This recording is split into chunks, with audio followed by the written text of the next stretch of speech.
Arnold Schwarzenegger built his body by doing something most people over 50 are afraid to do: train hard. But here's the strange part. As Arnold got older, he didn't stop training. He changed how he trained. The weights got lighter, the warm-ups got longer, the volume came down, and suddenly, the man who spent decades telling people to push harder was talking about protecting his body instead. So what does Arnold actually do now? I've pulled together 5 exercises and training habits directly from his own workouts and interviews. And the 5th one might be the biggest reason he can still train consistently at an age when most people have already quit. After having had several heart surgeries and then having had surgeries on my shoulders and knees and all of those kind of things, it's important to kind of protect my body and do therapy training at the same time. So I just do it faster, lighter, but correct exercises, and I try to stay young. That sentence is the key to this entire video.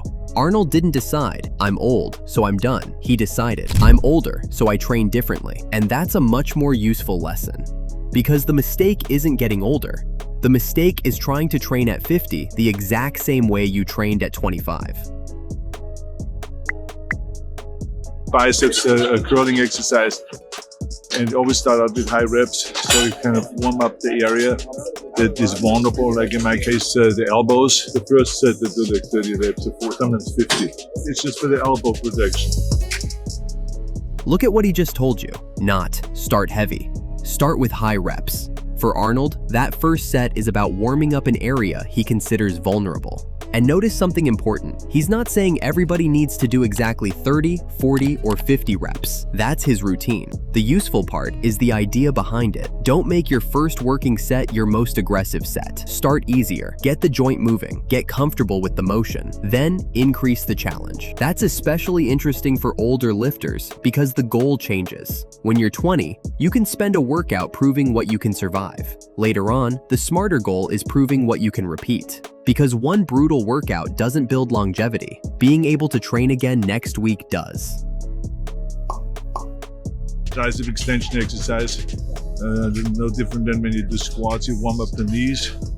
Or when you do deadlift, you warm up your lower back, and all this. It's always important to warm up and then cool down. This is the part nobody wants to hear. There isn't a secret exercise here. There isn't a magic machine. Arnold is talking about a basic triceps extension, and then immediately talking about warming up. That's what makes this interesting. The older you get, the more valuable the boring parts become. Warm up, do the movement properly, cool down, repeat. Those things don't make a flashy Instagram reel, but they can make the difference between a routine you actually keep and a routine you abandon because something starts hurting every time you do it. And Arnold's own training is built around that shift. Not less discipline, smarter discipline. Today I did front press, lateral raises on a machine, rear deltoid exercise. So we can cover the front, the side, and the rear deltoid. This is where Arnold's current training gets really interesting. He's not just doing random shoulder work. He's thinking about coverage. Front, side, rear. And then he reveals the part that really matters. Just like in the old days, but in the old days, we did like 30 sets for shoulders, now I do 15 sets. 30 sets became 15. That's not weakness, that's experience. Imagine spending decades learning exactly how much work your body can recover from, and then finally realizing more isn't automatically better. This is the part younger lifters often miss. You don't have to destroy the muscle to prove you trained it. You don't have to turn every workout into a competition. And you definitely don't need to copy Arnold's old bodybuilding volume just because the name Arnold is attached to it. What you want is enough work to create a reason for your body to stay strong, without creating so much fatigue that you can't recover and come back. That difference becomes more important every decade. Here's where the lesson gets bigger than Arnold himself. Squatting is a movement. Heavy squatting is only one version of that movement, and Arnold's own description of his current training tells us how he approaches that difference. So I just do it faster, lighter, but correct exercises, and I try to stay young. That's the phrase to remember, lighter but correct. So if your knees don't like the load they used to, change the load. If your balance needs more support, use support. The goal isn't to win an argument with gravity. The goal is to keep your legs strong enough to use them. Because getting older doesn't mean every important movement has to disappear. Sometimes it just means the version you use has to evolve.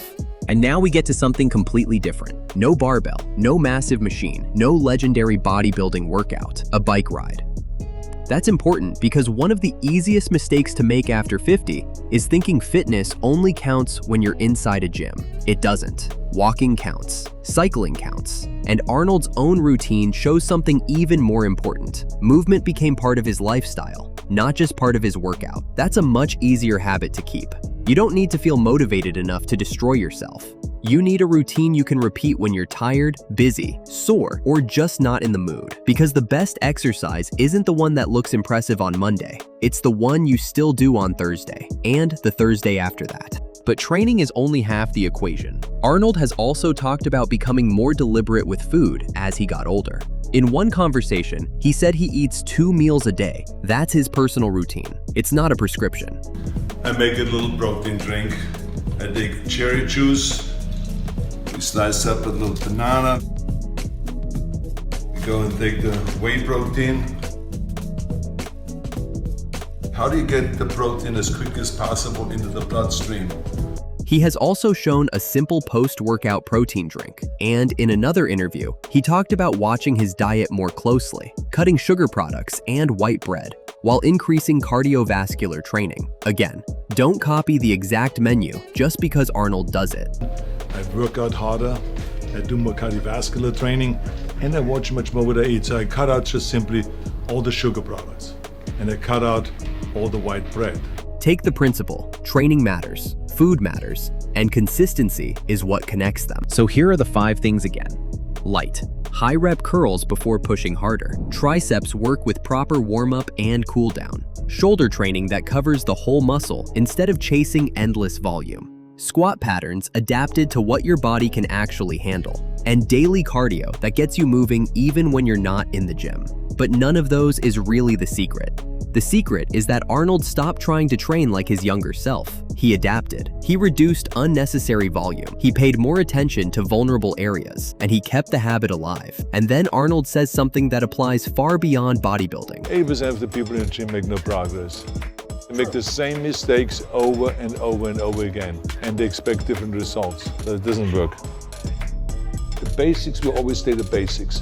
The key thing is how well you do the exercise. You got to go and really do it nice and slow. You got to think about the muscle. You got to do the full reps, full pull and full flex. That is the key thing.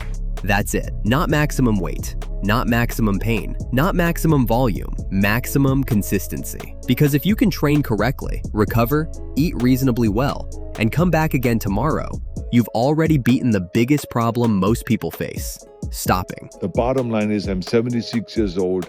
I'm full of energy. I'm full of enthusiasm.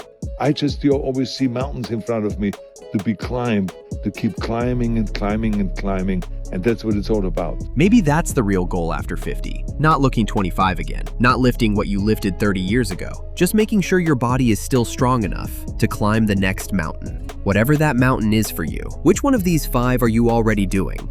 And which one are you adding this week? Tell me in the comments. And subscribe if you want more practical ways to stay strong, mobile, and active as you get older. Keep moving, keep climbing.